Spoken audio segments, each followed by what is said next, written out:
Hey guys, welcome back to the channel. In today's video, I'm going to show you how to connect Claude to Asana so you can manage your tasks and projects more efficiently.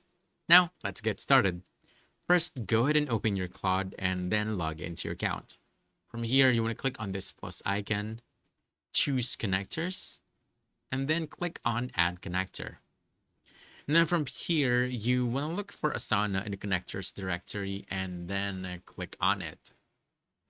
Now, you'll be asked to log in once you click on the connect button.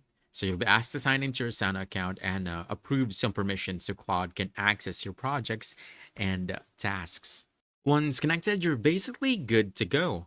Now, instead of manually checking your task lists, you can just ask Claude to help you. For example, you can say, show my tasks for today or summarize this project, and Claude will pull the information instantly. And if you ever want to manage access, just go back to the connectors section and adjust permissions anytime. And that's about it.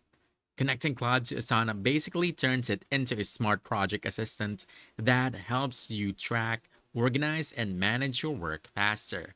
So if you found this helpful, don't forget to hit that like button, subscribe for more quick guides, and I'll see you in the next one. Thanks!